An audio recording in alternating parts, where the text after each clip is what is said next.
Hi, and welcome to the show Podium. We're on session 052, and we are in the middle of a series of shows with very special guest, Michael Neill. So just before we go over to that recording, I'd like to introduce him to you. Michael Neill is an internationally renowned transformative coach and the best-selling author of 6 books, including Creating the Impossible, The Inside Out Revolution, and The Space Within. Michael is often described as the coach's coach and commands extraordinary respect within his field for unleashing the human potential with intelligence, humour, and heart. He has spent over 25 years as a coach, advisor, friend, mentor, and creative sparkplug to celebrities, CEOs, royalty, and people who want to get more out of themselves and their lives. His books have been translated into 18 languages, and his public talks, retreats, seminars, and online programs have touched and transformed lives at the United Nations and in over 60 countries and on 6 continents around the world. His TEDx talk, Why Aren't We Awesomer?, has been viewed by over 200,000 people. Michael's weekly radio show, Living from the Inside Out, has been a listener favourite on Hay House Radio for over a decade. His weekly blog and podcast, Caffeine for the Soul, is now in its 18th year and going strong. So just to give you a little bit of context as to where I am in this conversation and interview with Michael Neill, we started to talk about the issue of pressure. And just before we go into that, as a national coach, before I came across this understanding, all I had really was mental skills techniques in order to help athletes to cope and deal with their mental life such that they can then perform in competition and under pressure. And many times athletes would come up to me and say, oh, yes, but Denise, I need to be under pressure in order to perform well. And so during this interview, I've asked Michael about this, and we joined the conversation with his response. Those that can cope under pressure, and then athletes who think they need to be under pressure in order to perform. Yeah, I wrote about this actually in the Creating the Impossible book. When I watched the 2016 Summer Olympics, I got fascinated by synchronized diving. And, you know, the top 3 teams were the Chinese, the Americans, and the Brits. And the British team and the American team both got interviewed about pressure. And the Americans talked about how all their techniques for handling pressure. And, you know, they would listen to music, they would do breathing exercises, they would try and tune out the arena, and they had all these great coping mechanisms. And the Brits, literally to a man, were like, what pressure? Well, I don't really see why there'd be pressure. We're diving. That's what we do. We've been doing it every day for 4 years. Yeah, but there's a lot of people. Well, yeah, sometimes there are a lot of people. It's the same dive. Like it was almost like they didn't get the idea of pressure. And you could see the at least on American television, the American journalists interviewing them got confused by this. And they were like, no, the pressure. And they were like, well, yeah. Now, some people would say, yes, but the Americans got silver and the Brits got bronze. Mm-hmm. But the Americans were better divers. Yes. Right? Like, you know, no mental attitude in the world is going to ultimately mean that the best players don't usually win. Yeah. But in terms of bringing out the best in yourself, outperforming yourself, not creating pressure will do far more for you than coping with pressure better. So when you can see that pressure is an inside job, right? There is no pressure inherent in a situation or in the world.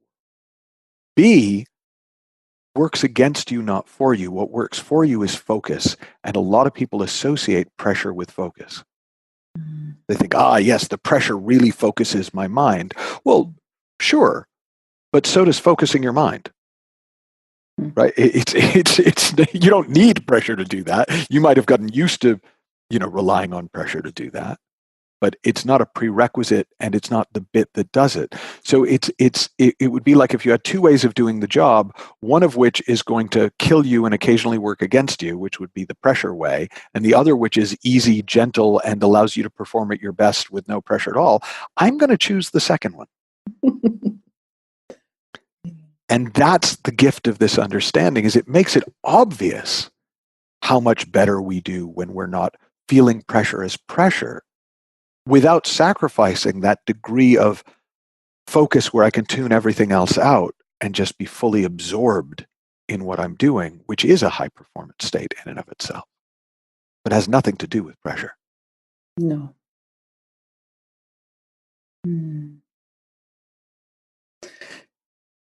Okay, that's beautiful. Can we just go back then for our listeners and just a very quick recap on the question of the elite training environments and elite competition environments do not cause pressure. I mean, you turn on the television and they talk about the pressure of the away crowd. They talk about the pressure of the media, and as if, as George says, there are stress particles out there to be caught, like you catch a cold. And when you point people sometimes in the direction that there just aren't any, it's an inside job. Can you speak to that, Michael, about competition when your contract is absolutely on the line, or the gold medal winning, the gold medal's on the line, or your world rankings are on the line, but actually pressure is still an inside job? Well, see, this comes up a lot in Creating the Impossible. Okay. Is people add in the pressure. Like they go, well, I would feel so much pressure if I'm going to fail. Oh my God, there's so much pressure. Well, no, if you're going to fail, there's no pressure. Like why, so I sometimes give this example in groups. I'll say, okay, you need to get somewhere that's 15 minutes away, and you've got 15 minutes to get there. How many of you feel pressure? And usually it's about half the room. Mm-hmm. Then I say, okay, you've got to get somewhere that's 15 minutes away, and you've got 5 minutes to get there. How many of you feel pressure? And now it goes down to about a third. And then I often will also do that. Okay, you got 15 minutes. You need to get somewhere 15 minutes away, and you had half an hour to get there. And it stays about a third. So you could start to see, okay, why is that? What accounts for that disparity? Well, if you talk to people about why they do or don't feel pressure, the ones who do feel pressure when it's 15 minutes to get 15 minutes away is, well, what if something goes wrong? And the ones who don't are like, well, I've got 15 minutes to get somewhere that's 15 minutes away. Perfect. Why would I even think about it? If you look at the ones who feel pressure when they've only got 5 minutes to get somewhere 15 minutes away, it's like, oh my God, I'm going to fail. And if you look at the ones who don't feel pressure, they're like, well, I'm going to fail. There's no way I can get there, so there's no point in worrying about it. Yeah. Right? The pressure is not inherent in the situation. It is a function of how you're thinking about it. If you don't think pressure helps, if you don't think pressure is a great performance tool, and again, I'm talking sustained high performance, not what might work in a moment, then it's just not going to occur to you to add in pressure by thinking about things in a way that makes them feel scary or hard or difficult.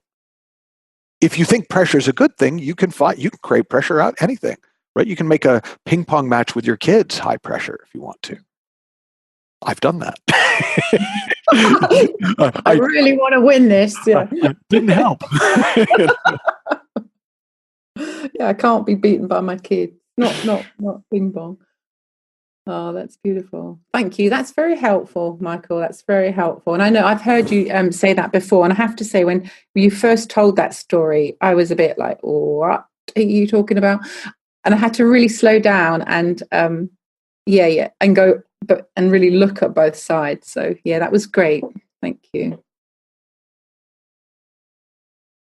Well, I hope you've enjoyed the show. I'm certainly loving having Michael Neill on Podium, Spiritual Truths Behind Elite Sports Performance. And if you'd like to get hold of Michael, you can do so on www.michaelneill.org. And details of his book, Creating the Possible, are also on his website. They are also on the Class Performance website, which is www.class-performance.com/podcasts. And I'm sure you would love to buy his book, Creating the Impossible. Personally, I think it's an amazing piece of work. So if you would like to get in touch with me, you can do so on denise.holland@class-performance.com. And that just leaves me to say thank you so much for listening. We have Michael again next week, and I look forward to learning and sharing with you again soon. Thank you. Bye-bye.